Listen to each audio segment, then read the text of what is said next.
So one of the final things we want to discuss today is, having tried this, what are our next steps? What are the learnings we're taking away? So basically our list for next year.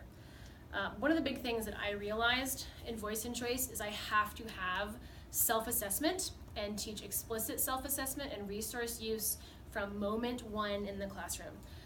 Many students, I think they're used to teachers following trends and looking at groups, and we're gonna read all of the directions to people, and they train us over the years. And what we need to do is retrain them to use their resources and follow without having to have explicit directions from a teacher.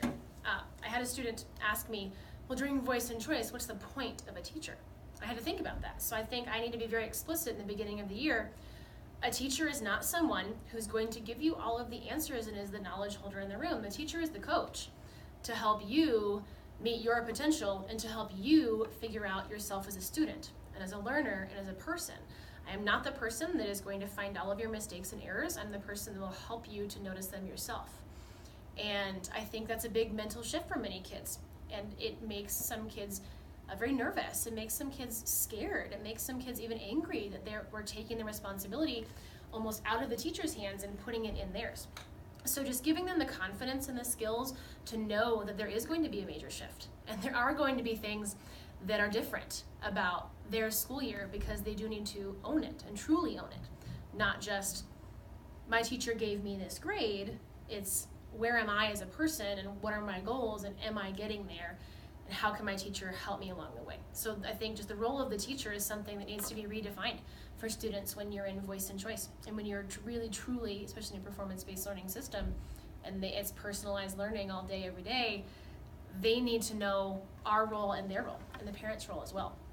I know that my organization needs to be explicit and intentional. If we're building towards student-led conferences, if we are, if kids come in with binders that look like there was a tornado and they picked them up off the street, we need to be careful because organization is a big issue and it can be something that affects their success.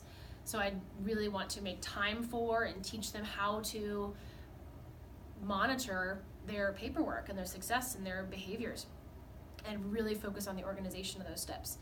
I do really need to talk about the brain science and the type of learners that they're going to be and learner profiles and all of those types of things right in the beginning because they need to know themselves.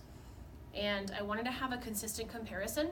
Leslie has this cool rubric that we might be able to show, maybe not now, but learner behaviors.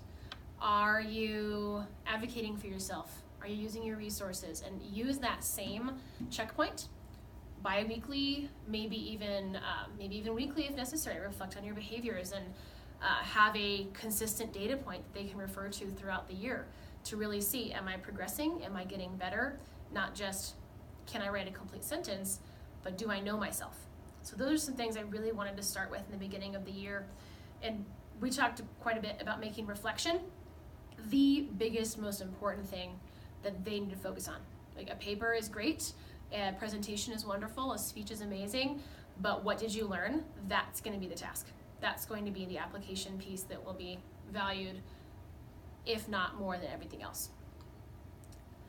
We had some final questions, so lingering questions, maybe supports we still need to be successful.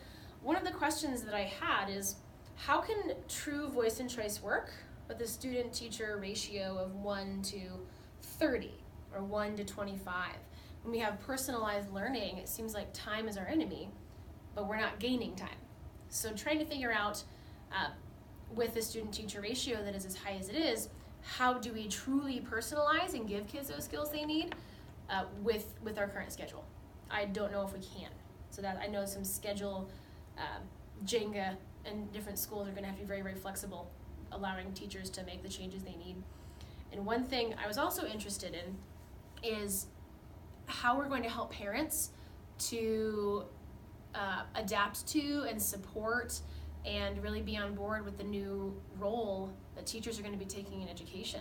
Because I know there are some parents that want me to kick their kids' butt a little bit and want me to keep them in for recess. They want me to punish them for certain things, but that's not the goal of a performance-based learning system, and it's not the goal of Voice and Choice. The goal is, the students are making choices and we have consequences that are going to follow those, and the whole goal is learning opportunities.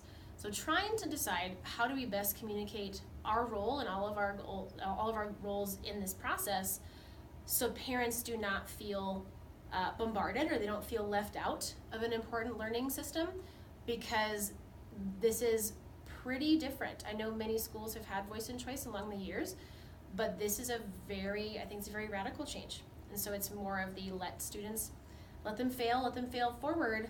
We want to make sure everybody truly understands the goal of voice and choice. And I see that as I would need some more support in that way to help families and students and everyone involved understand.